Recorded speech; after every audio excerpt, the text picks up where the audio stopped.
Shalom, I'm Naama Ru.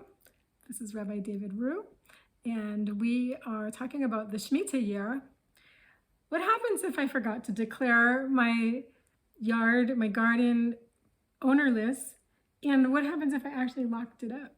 Is that a big problem? Could be. Let's see. A few weeks ago, we looked at a piece from the Torah Kohanim, which is from the time of the Mishnah, where the Torah Kohanim is on Vayikra, the Sifra.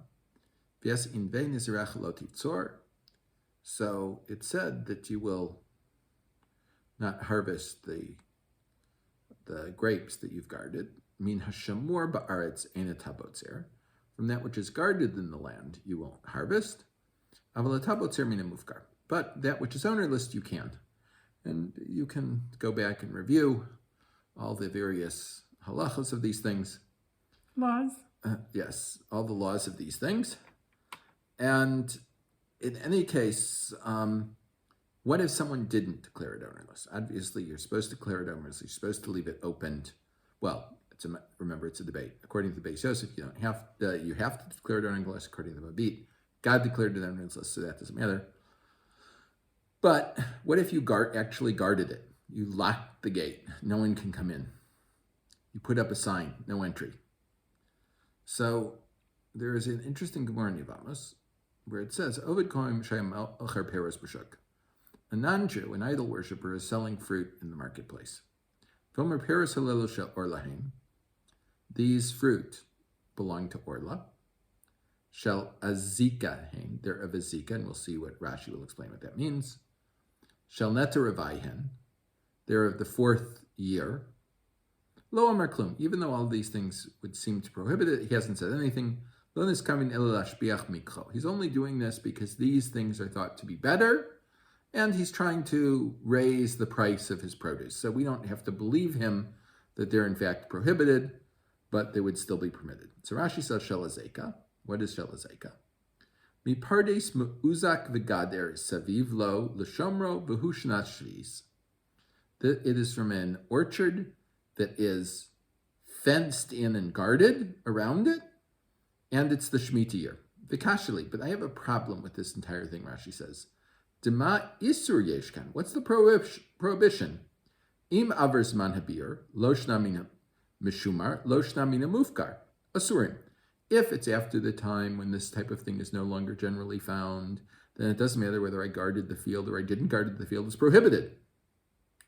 V'kodem hazman elu ve'elu mutarim. And before the time, either way, whether it's guarded or not, they're in fact mutter. So Rashi says Mutter. Permitted. So Rashi is clearly saying that if you locked it up, it's still, you've transgressed an issur, but it's still that it hasn't prohibited the fruit. The Sefer Chinuch in Mitzvah Shin Chaf Tes also says the same thing. Umashemru b'Torah's Kohanim, and what it says in the Torah's Kohanim, the brisa that we just looked at. V'yas invei nizirach lo tivtzor, that the grapes, the garden you will not harvest. Mina shamur ba'aretz iatabotzer. From that which is guarded you will not harvest. Aval botzer atamina mufkar, but you can harvest from what is ownerless. Nefarish l'natena. We explain this according to our understanding. Zeh mina shamur ba'aretz iatabotzer. You're not allowed to harvest from what was guarded. Bod sheyeh shamur. Asur l'cha livtzor mehem. As long as it's still guarded, you're not allowed to harvest from it. Aval lo sheyoser aperos b'kach. But that doesn't prohibit the fruit. You can't harvest it. But if someone did, you're still allowed to eat the fruit. You cook the fruit in your pots, and it doesn't trafe them up. So Tosos, on the piece in Yevamos that we looked at previously in the exact same place, quotes Rabbeinu Tam. First it quotes Rashi's commentary, and then it says, Ve'ein nira l'Rabbeinu Tam. This does not appear correct for Rabbeinu Tam. Tabehed Yatanya, because we learned explicitly b'Torah's Kohanim, V'yasin ve'ein nizirach lo tivtzor, mishumar iatabotzer, aval atabotzer mina mufkar, that you're only allowed to harvest from what is ownerless, what is on land. So according to Rabbeinu Tam, it seems that he is saying that this is all prohibited. If it was guarded, it's prohibited. Can't read it. And this is we had this. So didn't we say, like, we said the space is private, but the fruit is ownerless? Well, he's saying if you guard it, you don't let anyone in. Remember, even as we said that, but you have to allow people in to have access to it. Right? Or you could put it out for them. Well, there was the debate that we had last time. We're not there yet. There's the debate we had last time, right? Whether you can lock it or not. And according to the opinion of the Rav Kook said you can lock it. According to the Ravid, he paskined that way, that you can lock it, but you have to give anyone who wants the key. Okay. Everyone has to ask whether they go in. Or you can let them know when they can come. Or which people you let them know. Well, Rav Kook said that you have to let anyone in who wants. Anyone that asks, you have to let in because it's public. It's public. It's at least it's public as far as anyone can go in to access the fruits. Okay. So the Ramban, in his commentary in Chumash on these Pesukim, a very small part of it, says, "V'ken min the Torah," and so from Torah law, "Shelo ye adam shomer sedehu v'noel b'fnei anim b'shvi." So the person can't guard his field and lock the poor people out. Afilu rotzi lafkirosam b'shas lakita, even if he wants to declare them ownerless at the time of harvest. So according to the Ramban, I can't not let people in because they want to sunbathe there. I don't know. Eliyeh hasadi kol hashana mezuman umufkar la'anim. The field has to be the entire year usable and ownerless to the poor. Kan shanim bechilta, so that we learned in the mechilta. V'achlu avionei imach, and the poor will eat with you. V'ken mipnei ma amra Torah lo shiyochlo osam anim. So why does it say that these people will not eat? Hari ani machnisa umachalka lanim. I will bring them in and divide it up among the poor. Talmud lomar ushvis tishmatena v'natashta. No, the Torah says you have to make it abandoned during the Shmita year. Magichu poritz ba pirtzos. This shows that you have to actually break down the walls and the gates. But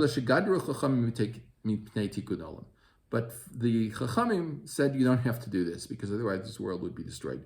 What that means, according to most opinions, is that wild animals would just destroy everything during that year. And then nothing would, you'd have nothing afterwards. Ve'agether shigadru Chachamim, shelo yifrtu pirtzos b'sadi b'kerem. So the Chachamim said you don't have to make holes in your walls around your fields and your vineyards. Avaloshye hu mishamer sadehu umachnis peros lavor al divrei Torah. But that doesn't mean I can guard the field. I can close the gate, but I can't lock it like I do in normal years. V'lo od, not only this, ela shegazur shelo likach peros mina meshumar. Not only this, but God has decreed that we not take fruit from that which was guarded.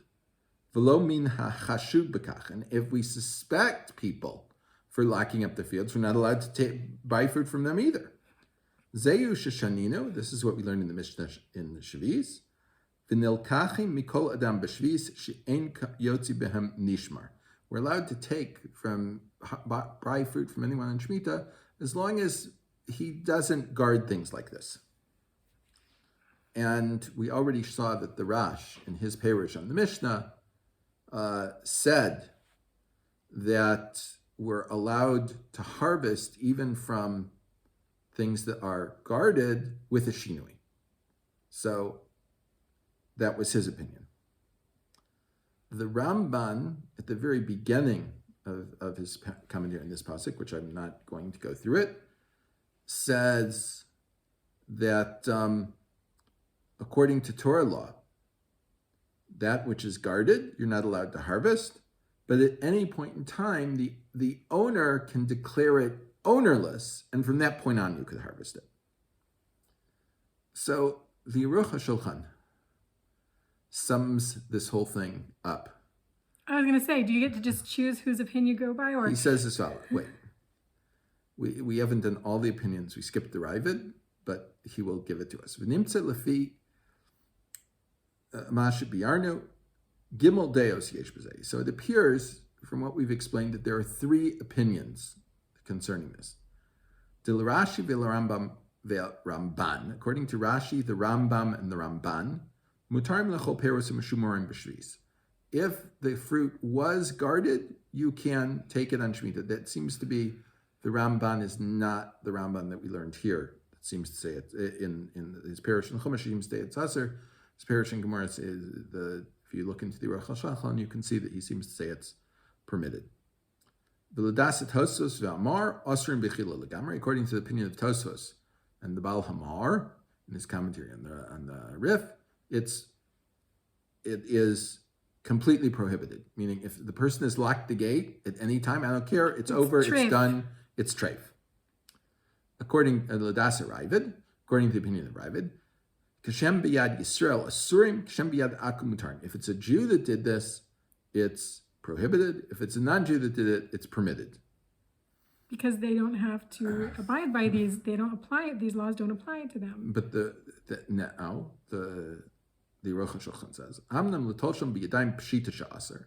It's clear for me to go out and harvest that which is guarded is clearly prohibited. I don't care any opinion you say, everyone has to agree to this.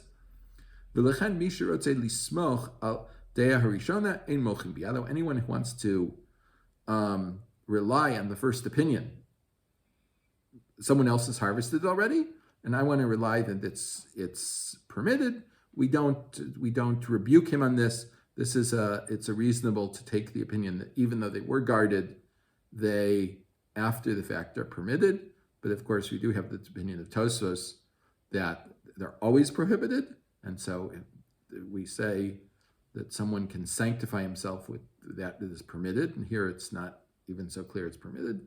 And of course, there's the opinion of the Ravid that if it's a Jew that did it, it's prohibited. If it's a Goy that did it, it's permitted. So this is... It's the final word? Is that what today's law goes by? Like the law in Israel goes by that? The Ruach HaShulchan said at the end that the one that wants to rely on this to be lenient can be. The Chazon Ish, who we often quote on this because he's very important, there is, I'm not going to go through the various places in the Chazon Ish, but he seems to contradict himself several times. Sometimes saying it's permitted, sometimes saying it's prohibited. Most of his close Talmidim held that it was permitted after the fact. So I could close the garden up and then put out produce and say it's public and that's permitted. That could be. And that's the law in Israel today. That is the psak of one of the Rabbanim of this yeshuv. All right. But we will discuss more of this as we go on. Okay. Thank you. Have a kosher Shmita.